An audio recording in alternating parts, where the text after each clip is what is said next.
DIY tour in Taoyuan. Tara, gala tayo. Ang pupuntahan pala natin yan ay sa Shawalai Skywalk, 336 Taoyuan City, Fuxing District. Mabuhay! Hi guys! Ako nga pala si Elmi, OFW dito sa Taiwan. Tara, samahan niyo ako.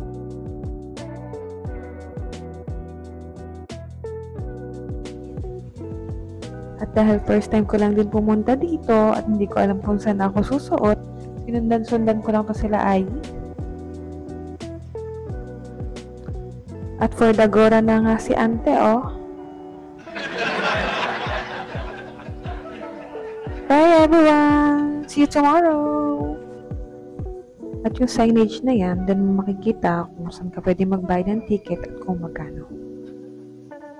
Mga dapat huwag kalimutan pag magdi-DIY tour tayo, unang-una ang cellphone, pang Google Translate at Google Map para hindi ka maligaw.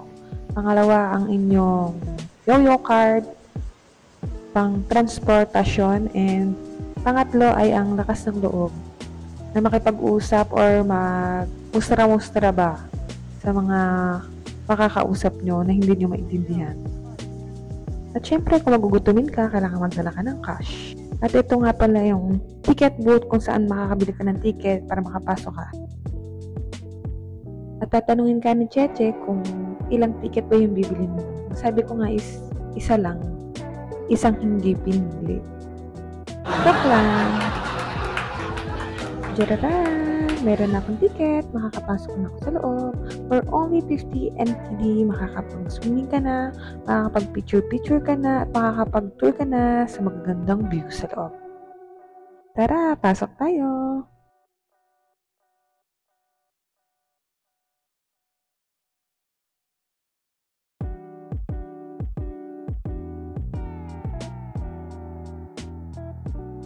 At sa sobrang ganda nga dito is, napatulala na lang ako.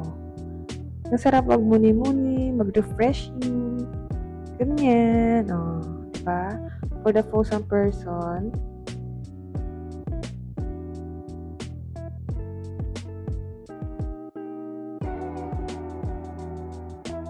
At dahan-dahan muna nga tayo sa paglalakad at baka tayo mahulog na naman sa maling tao. Joke lang!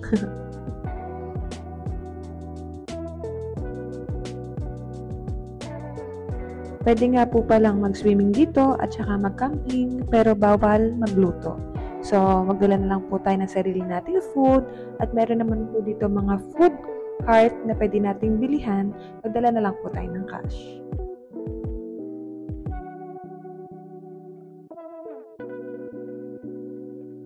At para sa mga outing na hindi pa nakukulayan, punta na kayo dito. Refreshing at napakaganda ng view. Kanya naman yung mga matatanda dito is nag-i-enjoy talaga sila. Sobra. No worries naman sa mga magugutumin kasi yung mga pagkain is mabibili mo lang sa mga tabi-tabi.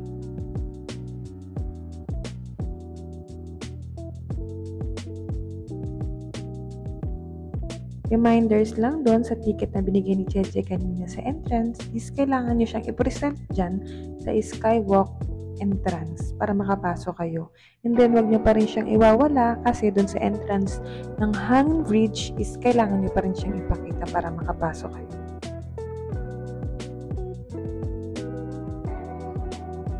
At dahil mag-isa lang ako ngayon, is magsasariling sikap muna tayo para makakuha tayo ng magandang views kahit na mag-isa lang tayo.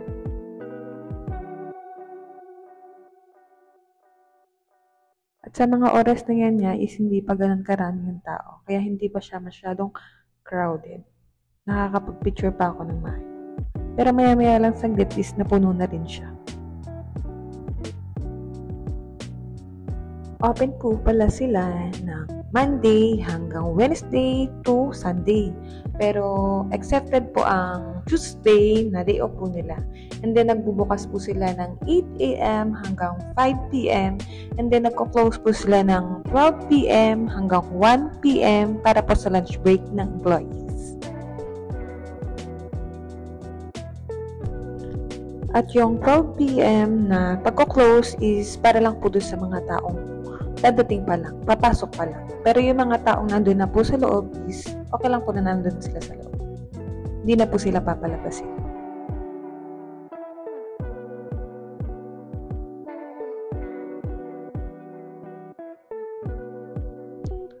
At sadya naman talaga nakaka-refresh ang lugar na to. O, diba? Kahit hindi mo naiintindihan ng mga tao is nag-i-enjoy ka pa rin. At ito po yung hanging bridge na sinasabi ko na one way lang po, hindi na kayo pwedeng bumalik. Just enjoy the view and keep safe!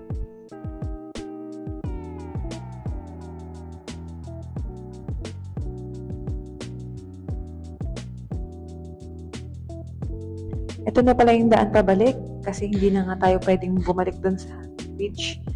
At makakita kayo dito ng maliliit na cave na tulad yan.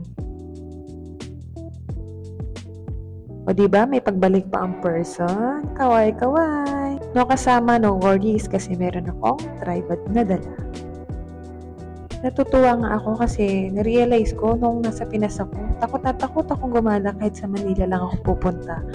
Pero dito sa Taiwan is napaka safe talaga ang paggagala dito. Hindi ako natatakot.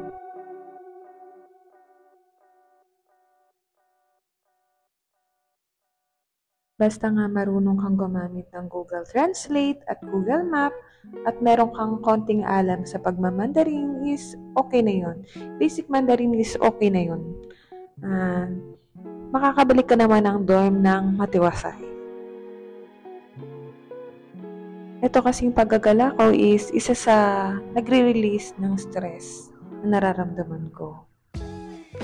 And then makakita tayo dito ng reminders na falling stones. So, mag-ingat tayo at baka matamaan tayo sa ulo at tayo ay matauhan.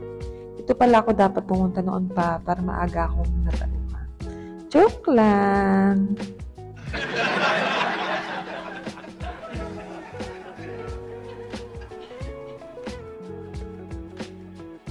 At nung pabalik na nga ako is nakaramdam ako bigla ng gutom.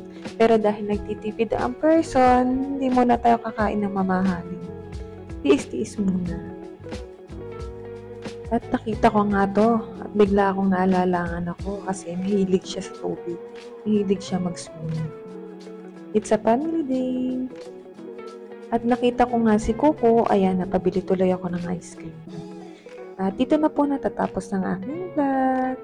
Thank you for watching. See you in my next vlog.